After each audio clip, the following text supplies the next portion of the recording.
let's get some low-hanging fruit here. Two people that I can't stand. I want to start this with my biases. I want to be frank.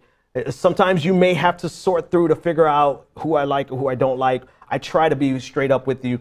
But two people who I do not like, two people who are doing a detriment to the United States and aren't even citizens of the United States, don't even, I mean, they're literally, anyway, Louise Mensch and Milo Yiannopoulos. There was a photo that turned up of the two of them together at what's the person who posted it believed they were at the Trump Hotel in New York. The reason this matters, if it matters at all, the reason it matters is because Louise Mensch is like the loudest person pushing the Russia narrative.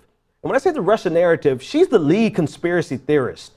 She is on, I don't want to say the cutting edge. I'll say this, she's on the borderline unstable edge of the conspiracy theories around Russia. There's no place that she will not go with regard to Russia. There's no speculation that's too far-fetched for her. She will give fire to fuel to every single thing. And what's bad about Louise Mensch is that she's being promoted by people who really should know better. And so don't get me wrong. I don't like Donald Trump. If he's impeached, so be it. Everybody would applaud. Great, happy day.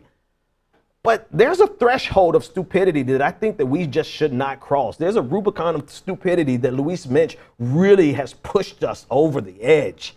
I mean, we have gotten into some really dangerous speculations and some downright silly conspiracy theories. That's who Louise Mensch is.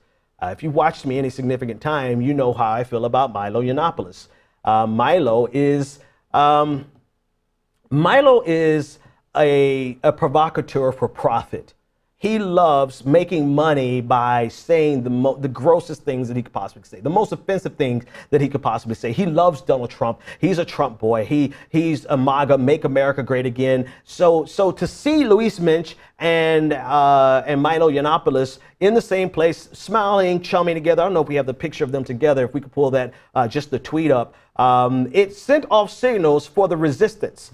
And, you know, I hate to define all of my terms all the time, but anyone who's been paying attention, the resistance is the Democratic opposition towards Donald Trump.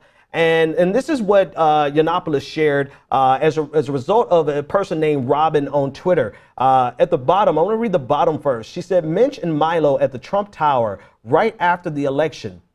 It was on this day that she began her Trump-Russia resistance infiltration for Murdoch. I'm assuming she's referring to Rupert Murdoch. This is Milo Yiannopoulos' response that was above that past tweet. He said, it's the Waldorf Astoria, not the Trump Towers, but otherwise correct. She promised to take the Trump opposition so violently off into conspiracy theory and lunacy that he'd be guaranteed a second term. Safe to say she has delivered. Yeah, so this presents a small problem for me because we honestly have zero reason to believe anything Milo Yiannopoulos says. Milo would gladly take this as an opportunity to undermine someone who's trying to undermine Donald Trump. But Louise Mensch is I keep trying to avoid using ableist language, but she's crazy as shit. She's really, and she's admitted it. She said, like, there's a video of her saying that she did so many spectacular drugs in the past that it really messed with her mental health. And I'm going to be honest with you, some of the stuff that she speculates on and the way that she speculates about them is disturbing. What's more disturbing is the fact that she's carrying a large segment of the Democratic Party and liberals in general into this psychosis state of constant conspiracy theory. I mean, I don't believe anything that Milo Yiannopoulos says, but damn it, the only thing that makes sense about how unstable Louise Mensch is, if she's not unstable, then maybe she actually is an agent provocateur, sent here to just drum up the craziest, most asinine thing that you've ever heard. There's no conspiracy theory. She is quite literally the Pizzagate of Russia. That's what she does. I hope my audience knows what Pizzagate is. Actually, your life would be better if you didn't know. But this is what she represents. This is what she represents. fuck it, just get in trouble. She is so unstable with the way she presents this, gathers this information. She presents this information, and people, because they hate Donald Trump so much, they have latched hold to her narratives. And here we are with just this rabidly conspiratorial state in American politics, where you have someone who's not even American. She's from the UK. She's an interloper. She was a conservative in England. She's a part of the Tory party. She is not a progressive. She's not even a liberal in the international sense. And yet she's here making everything obscenely about the most crazy conspiracy theories that you can imagine. So the only thing that actually makes sense, if we were to take a step back and say, well, let's not insult her, let's not call her crazy, let's not be ableist, maybe she's not crazy. Well, if she's not crazy, she is an agent provocateur sitting here, just like Milo said.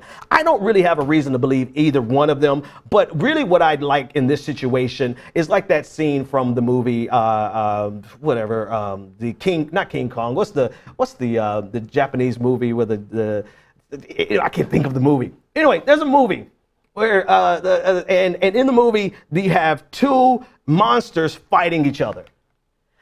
You hate both of the monsters. Both of the monsters are going to be a detriment to society. Both of the monsters really should be destroyed. But Godzilla, thank you. Godzilla's fighting, let's say King Kong, for the lack of, I didn't actually see the movie. I just know this one meme from the movie. When you see two people who are equally detrimental to society fighting it out, you take a step back and you let them fight. I hope for the sake of America that these two Brits, these two interloping, opportunistic, conspiratorial Brits will destroy each other and leave America to handle our deeply seated problems on our own without the help of Louise Mensch or Milo Yiannopoulos. That's all I've got tonight. We'll see you next time. The Benjamin Dixon Show is only possible with listener support. Go to www.thebenjamindixonshow.com to register for our blog, join the Progressive Army, and support The Benjamin Dixon Show. It's Ben Dixon! If you like this episode, be sure to share, like, and subscribe.